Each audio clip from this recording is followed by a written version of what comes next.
Arsenal battered Tottenham in the derby, but is it time to finally say that they're not battling the Premier League? But before we get into that, there was a lot of pressure heading into this match for Arteta and Arsenal. They drop points against Brentford, then play Wolves, drop more points. Then you see Man City beat Newcastle, close the gap to just 2 points heading into this game. You got Tottenham on the other hand, who sacked Thomas Frank, to bring on Igor Tudor, and everyone was expecting, look, you're going to get new coach energy. It's the North London Derby. These players, they're going to be up for it.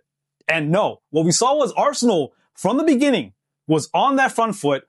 We see Eze, he scores a goal, and then we see Kolomoluani ties right back up, and then it's like, oh, well, this match is going to be back and forth, right? Tottenham are they going to keep on fighting, and the Gunners are going to be in trouble, right? But nope.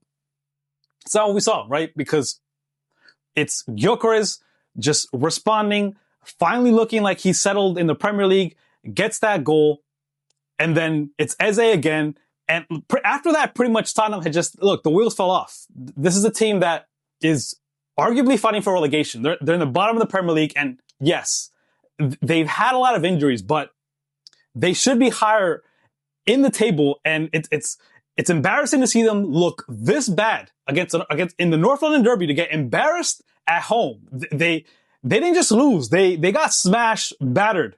But I got to give credit to Arsenal and Arteta, because there was a lot riding into this game. And this is where the Premier League is won and lost. And they play a Tottenham team that needed a win, right? They wanted to get that momentum back going. And nope, it's Arsenal who leave with 3 points. But is it time to finally say that the Gunners, it's not a ball job anymore, they're favorites to win a Premier League? If you're asking me who I think is probably going to win the Premier League, so far today, it's still the Gunners. Look, Man City, I know that they've been a little bit inconsistent, and they finally put together a good run. But if you're asking me who's been the most consistent team, which team has the most depth, it's the Gunners. Look, they barely had played Eze over the last couple of games. He comes on, and they just look so much better. Gyokeres is starting to score goals. Declan Rice continues to look good. Raya, still a great keeper. This is an Arsenal team that's just playing a lot better than everybody else. Even when they have back-to-back Premier League games where they drop points, here they are going to Tottenham, North London Derby, bouncing back, and now they're 5 points ahead of Man City. And now the pressure's on, because next match coming up is going to be against Chelsea. That's going to be the bigger test, because there was all that pressure heading into this match.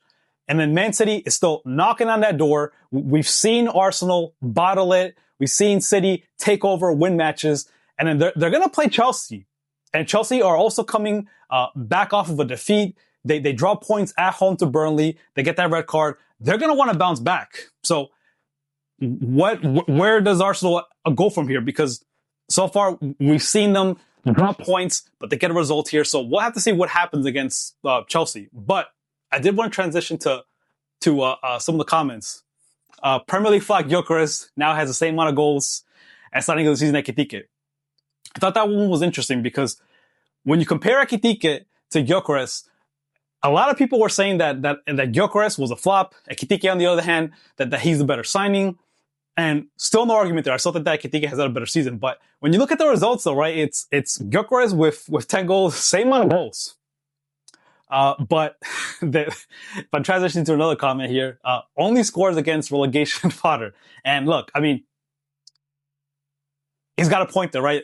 Tottenham are technically a team just a couple of losses away from being in relegation. They're battling for that. So it's still an impressive goal. It's a statement goal, but it's still against a Tottenham team that is definitely one of the worst Tottenham teams that we've seen in a long time. But